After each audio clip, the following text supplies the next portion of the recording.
Welcome to Quilter's Architect. My name is Mark. In this video, I'm continuing my work on the My 9 Live sampler quilt. On the previous videos, I worked on blocks 1 through 5, and today I'm going to demonstrate making block number 6. This block, and I'll show you here on the screen, is just a simple house. You might think about my video series on this, My 9 Live sampler quilt, and kind of wonder, okay, so what's the connection to a near-death experience with a house? It's an interesting experience. And I did include a chimney, you'll notice, on the house, and for good reason. When I was in my early 20s, I was working for my wife's brother-in-law. He had a business to sell wood stoves, wood furnaces, and lawnmowers. It sounds like an odd combination, but that's what his business was. He also got into relining chimneys. There are many chimneys in our area where the chimney is older. It's structurally still physically strong as far as like the exterior of it, but a lot of people have had concerns at that point about fires in their flue from burning a wood stove or a fireplace. And so at that point in time, I don't know if it's still a current thing that's done, but you could take, there's a stainless steel chimney liner pipe that's flexible, and you could reline someone's chimney with that. And so that's something he got into, and we would, depending on the height of the chimney, you would just order that flexible pipe, and there's a way to install it so that basically now you're bypassing a lot of times they use those clay, it's like a clay block that sits inside the cinder block, and that would be the chimney, or it could have just been a brick chimney, of course. But you would just run that metal pipe down from the top, and that way you could provide a brand new liner for the chimney. And the idea was to make it more efficient and more safe. We actually got a job in Corden, Indiana, is where the job was at, and it was downtown. A lot of the older houses in downtown Corden are multi-story, like 3 or 4 stories. So this house, I know it had 3 stories. It might have had 4, and it was interesting that the house had multiple roof, like it had like an architecture where the roof had all these different places jutting out from the house. To get up to the very top of the house, where the top of the chimney was at, you had to go up a ladder to get on one roof, and then you would go up, put a ladder on the next roof, from there to the next level, and so on until you got to the very top of the house. Well, I'm in my 20s, and I was fairly physically strong. I wasn't like, a huge muscular person, but I was strong enough to carry that pipe, a coil of that pipe. However, remember, we're going up a ladder. And ladders are such a dangerous thing. I have, in my recent years, discovered what a ladder stabilizer is, and it's so much better. You can put that on the end of your ladder, and it makes it much more safe on the roof. We didn't have any such thing. We were just using those metal extension ladders. And so I'm going up this house on these ladders, and this house is, since it's tall, since it's at least, I know it was at least 3 stories, it may have been 4, we had to take multiple sections, because you could take multiple sections of this chimney liner pipe, the stainless steel pipe. You could fasten them together, and then you'd have a much longer run of that pipe. So I'm carrying this huge roll. I want to say it was like 6 inches around. I think that's the dimension of the stainless steel pipe. So imagine a flexible, and it's not real thin because it has to be fairly strong to endure the heat, the temperatures of a fire, the exhaust of a fire going through it. So I have this coil. I don't remember how long the coils were. It was wrapped around in a big coil like several times. I would guess that the coils were something like 20 feet or something like that, 24 feet. And so you had this roll of coiled up pipe, and you're trying to get it up on the very top of the house. So I go up the ladder on the first level, and I get this pipe up the ladder, and the guy I'm working with is up there, and he takes that coil away from me, and no problems. We get up to the next level. It is a slanted roof. It's not a real steep roof, but that second level roof did have some type of a grade to it, or a pitch to it. I don't remember what the pitch was, but it wasn't like a super steep pitch. And so now we have to put the ladder there and go up to the next level roof. And so I get on that ladder, and I have this, there was not really a way to attach all that big bulky pipe to you somewhere, like a strap or something. It didn't seem feasible. So I'm carrying this thing. I've got an arm around it, and I'm going up a ladder, And if you've ever went up a ladder carrying something, it's a little bit precarious anyways, because you really ought to have both hands on the ladder. And so I'm going up through there and you have to do like a rung at a time. And I get up there to the top, and really the top of a ladder and any kind of a weight shift, or when you transition from the ladder to the roof, that is the most dangerous part of a ladder, because that's when the ladder can pivot and kick out. Well, that's exactly what happened. Here I am up on this multi-story house, and I have this real heavy coil of steel chimney liner pipe, with my arm through that. And I get to the very top of there, and it seems like my wife's brother-in-law, he was trying to get it up over the edge of the roof. And I think I may have eventually thought, okay, I'm going to have to step on the roof to help get it up on the roof. Well, that's when it happened. And the ladder went. So this ladder kicks out, and there's no time to think about it when these things happen on a ladder. It's happening like instantaneously. And so here I go. I've got this huge roll of pipe, and the ladder's going down, the ladder kicks out, and I am thinking like, oh man, where am I going to end up at? The good thing is, this is almost an amazing thing. What happened is the ladder went flat. It didn't go on like an angle or anything like that. The ladder, the back of it kicked out, and the ladder was parallel to the ground, or to the top, that roof that I was on. And so what ended up happening is I think I probably pulled some muscles and had some scrapes and bruises and stuff. But what happened is I went down through the ladder. One of my legs was through the ladder rungs, and the other one was on the outside. When I hit the top of that roof, which I imagine it sounded like someone was going to come through the roof. When I hit the top of that roof, fortunately the ladder had ended up being flat, and only one of my legs was kind of in the ladder and the other one was outside, and that roll of steel pipe also came down with me. But the way it landed on top of me, it was not a horrible way that it landed on top of me. I think it kind of like came down on one of my shoulders because it had went over my head. I think the roll of the thing, because we were trying to get it over the edge of the roof, the round part of it in the middle where there was space kind of went over my head. So this big thing of pipe was coming down over me, like lassoing me. And I hit the top of that roof, but I didn't get, twisted up real bad, or it didn't take my leg backwards or something like that. And I would just remember going down. I went all the way down, and I had that pipe on me. But after I got up, I felt like, okay, I don't think I have a serious injury. I felt pretty beat up, but I didn't really have a serious injury. But imagine what could have happened. I could have actually had where the way the ladder went, I would have got hung up in it, and it could have either broke legs, or I could have broke my neck. The other thing that could have happened is that huge roll of pipe could have shifted the weight of it and pulled me and the ladder and thrown us off the second roof that we were on, and there we would have went to the ground. So a lot of people get hurt very badly on ladders, and I think it was a really close call for me. I had, I was bruised up, like I said, but I didn't end up getting seriously injured. But I've heard of people falling off ladders and getting very serious injuries, and they're only from 10 or 12, 18, 20 feet in the air. And this was definitely that high because I was up on a second level roof. I really feel that it was a good day in the sense that something much worse could have happened. And so I think what we learned from that experience, we still finished the job, but what we did is we got some rope, and instead of trying to carry the steel pipe up the ladder and over the roof, we had one person on top of the roof, and we would put the rope on the pipe, and we would hoist it up over the edge of the roof. And then we would do the same thing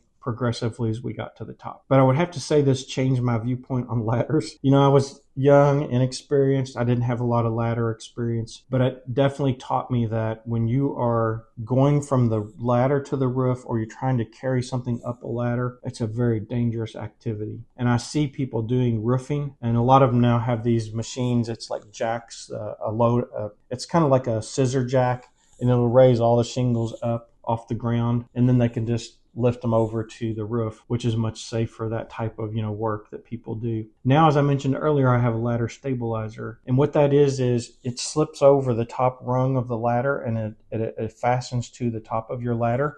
It has two bars that go out on a curve, and they have an end that sets on the roof. So your ladder is not just setting against the edge of the roof and the ground, but rather those two, they're like 2 feet that go on the roof. Now your ladder has 2 feet setting on the roof.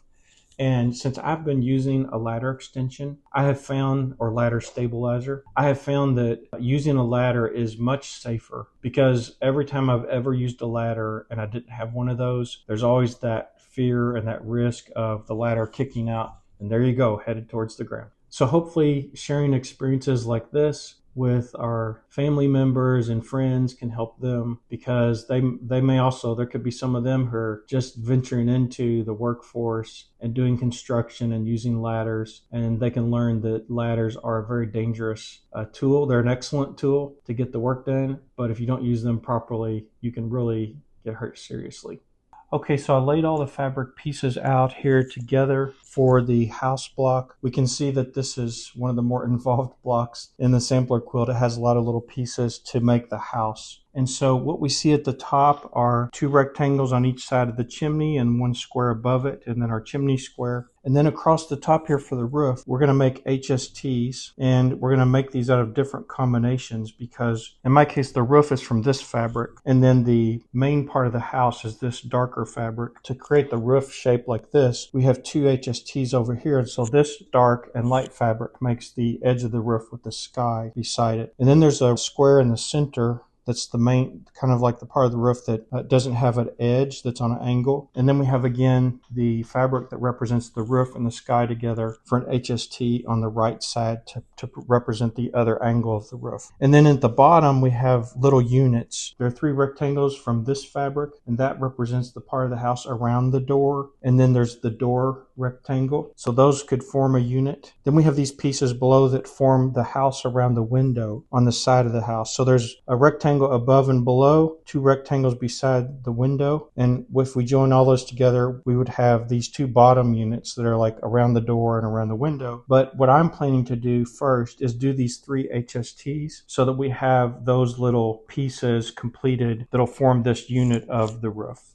So I'm going to get started with HSTs. And if you're looking at the instructions on page 5, there's Appendix HST, and this gives us the instructions about taking one of the fabrics, and we draw a line on the back of it like this from corner to corner, and then we put those 2 pieces of fabric face to face and join those. And what we do is we sew our seam 1/4 inch on the side of that line on both sides, and then we're able to cut the HSTs right down the line. So I'm going to join these 3 HSTs together, and I'll get them ready so that we have our roof unit, the pieces that make up our roof unit, all ready to go.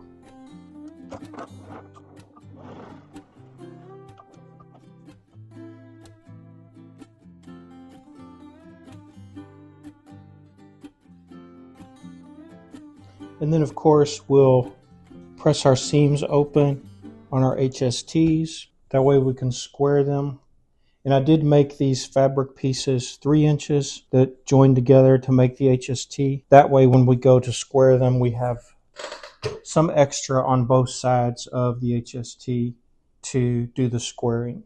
And looking at the instructions on page 3, it says our HSTs should be 2.5 inch unfinished. So just taking our ruler, lining the diagonal line up with where the 2 fabrics join together. And again, we have some fabric on both sides, a little extra, so we can get a nice square HST with the diagonal line ending up at the corner of the HST.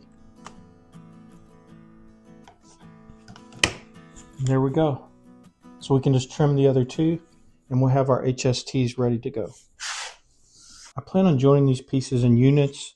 The top unit with the sky and the chimney, the middle unit with the roof line, and then 2 units at the bottom, this set of pieces around the door and this set of pieces around the window. So first, for the top unit, I'm going to join together the chimney square and the sky square above it.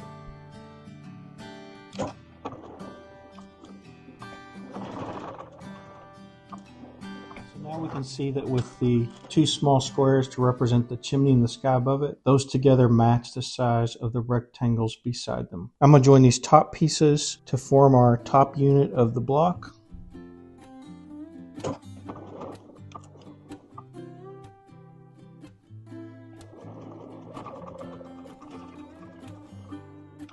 So there is the top unit with the sky and the chimney, those pieces all joined together. Now I'm going to join this middle unit that forms the roof with the two HSTs on one side, the middle of the roof, and the other HST on the other side.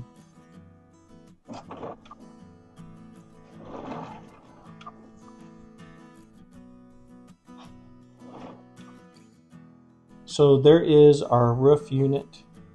And now I'm going to move on to the section around the door. We have three rectangles of the bluer color and then this navy or black, whichever color you choose. So since these three rectangles that are vertical together, not joined together, are wider than the upper piece, it's obvious that we need to join these first so that our two seams that take up part of the fabric will make this bottom portion the same as that upper rectangle. So I'm going to do that now, and we'll form this unit with a door in it.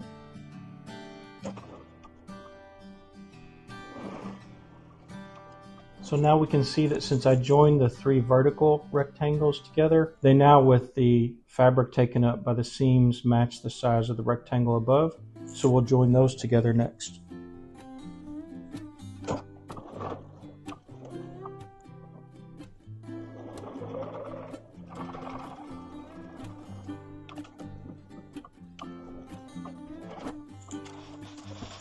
So there's our unit with the door and the house around the door. And now I have just the unit with the window.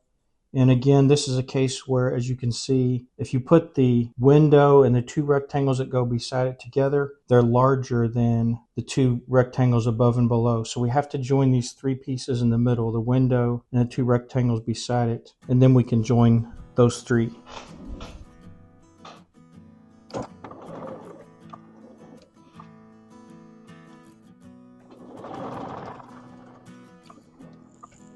And now we can see that once we've joined the window and the two rectangles together, that the width of it corresponds to the width of the rectangles above. So we'll join all three of these together now to form the window unit.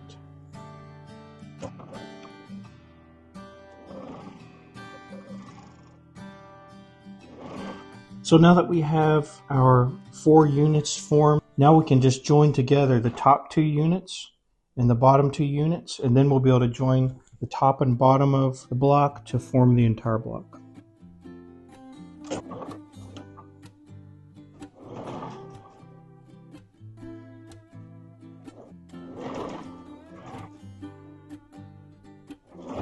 Okay, so now that we joined the top two units together and the bottom two units together, the only thing to do now is to join the bottom and top halves of the block, and we'll finish this block up.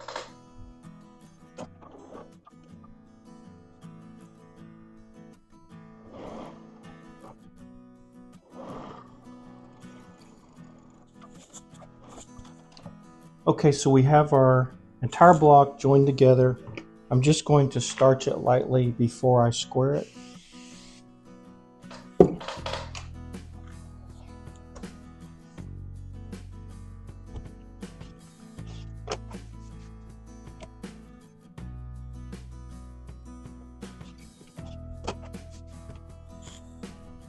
Okay, so that finishes up our house block, and I think it turned out really nice. I like the way these fabrics all tie together. There's a lot of little pieces in this block, but it does make a nice looking house. I hope you enjoyed watching me demonstrate making this house block number 6 in my 9 Live sampler quilt. In the next video, I'm going to move on to block number 7, but every time I look at this quilt, once I get it done and I see this house, I'm going to think back to that time when I was going up a ladder trying to carry chimney liner pipe, and the ladder kicked out from under me, and be glad that nothing more serious happened when that accident occurred. So I hope you're enjoying these blocks and the sampler quilt, and also if you notice anything you want to comment about, please leave comments. If you have heard of similar experiences and you want to share those, please do so. Also, if you enjoyed the video, please give me a thumbs up. It's good to get feedback. If you haven't subscribed to my channel, I encourage you to do so if you enjoy videos about sew-alongs and getting free quilt patterns. In the meantime, I'm wishing you happy sewing and beautiful finishes.